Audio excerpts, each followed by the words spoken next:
వరదల్లో చిక్కుకున్న తెలుగు వారిని కాపాడడంలో విఫలమైన ప్రభుత్వ బాధ్యతల్ని తెలుగుదేశం స్వీకరించింది. ప్రత్యేక విమానం ద్వారా దాదాపు 200 మందిని స్వస్థలాలకు పంపిన చంద్రబాబు నాయుడు ఇవాళ ప్రధాని కలవనున్నారు. వరదల్లో చిక్కుకున్న ప్రతి ఆంధ్రుడిని సొంత గూటికి చేర్చే బాధ్యత తమదేనని యువనేత లోకేష్ స్పష్టం చేశారు. అటు బాబుకు కృతజ్ఞతలు తెలిపిన బాధితులు రాష్ట్రంలో ప్రభుత్వం ఎక్కడుందని దుమ్మెత్తిపోశారు.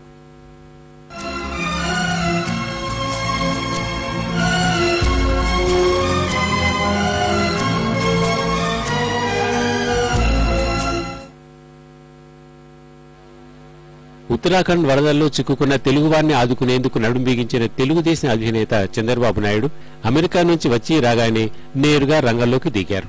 ప్రతిపక్ష నేత హోదాలో అధికారుల్ని, పార్టీ అధ్యక్షుడి హోదాలో తెలుగుదేశం పార్టీ శ్రేణుల్ని సమాయత్తం చేసి సహాయ చర్యలు ఊపందుకునేలా తన వంతు పాత్ర పోషించారు.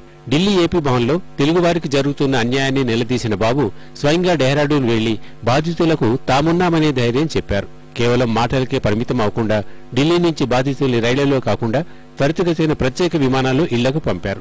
తొలి విడతలో ఢిల్లీ నుంచి రాత్రి శంషాబాద్ విమానాశ్రయానికి చేరుకున్న సుమారు 200 మంది యాత్రికులకు స్వాగతం పలికిన చంద్రబాబు తనయుడు లోకేష్ వారికి ధైర్యం చెప్పారు.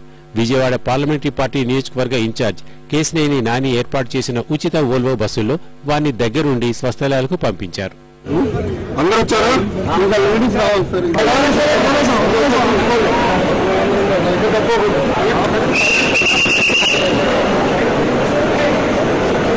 విమానాశ్రయంలో అడుగుపెట్టిన వెంటనే తమ వారిని చూసి కన్నీరు పెట్టిన బాధితులు తెలుగుదేశం సేవల్ని కొనియాడారు.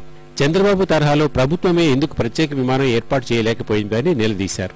ప్రత్యేక రైళ్లు, బస్సులు అంటూ ఊదరుగొట్టిన ప్రభుత్వం సొంత ఖర్చులతో టికెట్లు కొనే వాటికి రిజర్వేషన్లు మాత్రమే ఖరారు చేస్తామని చెప్పి తమను మరింత గాయపరిచిందని ఆవేదన వ్యక్తం చేశారు.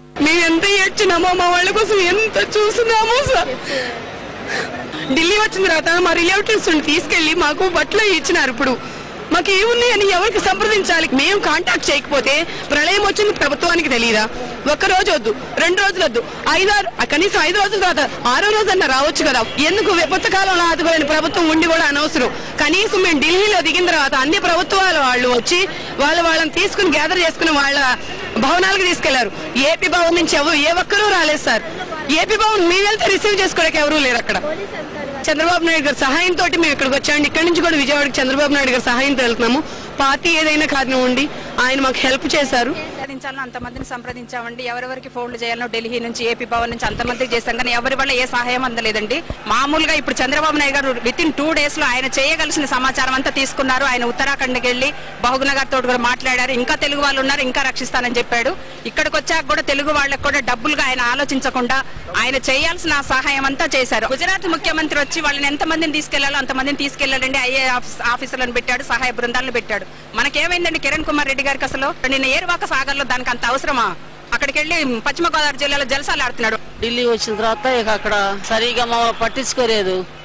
తర్వాత చంద్రబాబు గారు వచ్చిన తర్వాత మాకు భోజనాలు, రావటానికి టికెట్ డబ్బులు అన్ని మాకు ఇచ్చి పంపించారయ్యా. ఆయన దయ్యానయ్యా. మళ్ళా హైదరాబాద్ చూస్తాం అనుకోలేదు, అనుకోకుంటూ పోయినాము. ఏదో చంద్రబాబు నాయుడు గారు పాపం ఆయన పుణ్యం జీవితంలో మర్చిపోలేమండి. ఏ పార్టీ కానీ వ్యక్తిగతంగా మాత్రం అందుకు సహాయపడండి. మాకు నడిచే ఓపిక లేదు, బ్యాగులు పట్టుకునే ఓపిక లేదు. ఇప్పుడు డబ్బులు అందరికీ ఉంటాయి, అవసరాన్ని బట్టి ఆదుకోవడమే ముఖ్యం. కానీ డబ్బు గవర్నమెంట్ దగ్గర డబ్బు లేదా, లేకపోతే చిరంజీవి గారి దగ్గర డబ్బు లేదా? కిరణ్ కుమార్ రెడ్డి జేబులోంచి ఇవ్వడు కదా. సోనియా గాంధీకి తెలియదా అండి ఇంత జరిగితే? పక్కా కాంగ్రెస్ వాళ్ళ మేము ఇవాళ ఎందుకు విమర్శిస్తున్నాం? వరదల్లో చిక్కుకున్న తెలుగువారందరినీ రాష్ట్రానికి చేరవేసేదాకా విశ్రమించబోమని నారా లోకేష్ స్పష్టం చేశారు. ఇదంతా రాజకీయాల కోసమే అన్న విమర్శల్ని కొట్టిపారేసిన యువనేత తమ పనితనమంతా చేతల్లోనే చూపుతామని వినమ్రంగా చెప్పారు. మిగతా పార్టీలు అందరూ తెలుగుదేశం పార్టీని, మా నాయకుడిని విమర్శిస్తున్నారు. నేను విమర్శకు దిగదలుచుకోలే. మేము చేసి చూపించాం. మేము ఏం చేయగలుగుతాం? భారతదేశంలో లేనప్పుడు కూడా ఉత్తరం రాశారు ముఖ్యమంత్రి, ఆదుకోండి తెలుగు ప్రజలు. వచ్చిన తర్వాత కూడా చెప్పారు, తెలుగు ప్రజలకు అన్యాయం జరుగుతుంది, అది పక్కన దోహేస్తున్నారు, ఇతర రాష్ట్రాలని ముందర హెలికాప్టర్లోకి ఎక్కిస్తున్నారు. అయినా స్పందించలేదు. చెప్పారు, మీరు స్పెషల్ ఫ్లైట్ పెట్టండి దయచేసి. 24 గంటలు ఇచ్చారు, అయినా పెట్టలేదు. ఇప్పుడు పెట్టింది కూడా తెలుగుదేశం. ఇది మొదటి ఫ్లైటే, రేపు ఎల్లుండి కూడా పెడతారు. ఇంకెవరెవరు ఉన్నారో వాళ్ళందరినీ తీసుకొచ్చే బాధ్యత ఆయన తీసుకున్నారు.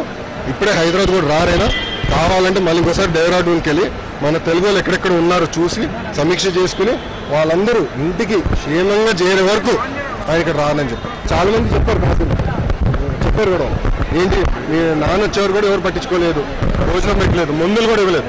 ఇప్పుడు పోటా పెడుతున్నారు. మంచిది పని అండి. ప్రజలకి భోజనం పెట్టేది రాజకీయం అయితే మేము రాజకీయం చేస్తాం. 167 మందిని ఇంటికి చేర్చే బాధ్యత మేము తీసుకుని అది రాజకీయం అయితే రాజకీయం చేస్తామండి. ఏ ఇబ్బంది లేదు మాకు. అటు మరో 2-3 రోజుల పాటు ఢిల్లీ, డెహ్రాడూన్లలోనే ఉండి పరిస్థితిని సమీక్షించనున్న చంద్రబాబు ఇవాళ ప్రధాని మన్మోహన్ సింగ్ ను కలిసి రాష్ట్ర బాధితుల కష్టాల్ని ఆయన దృష్టికి తీసుకువెళ్లనున్నారు.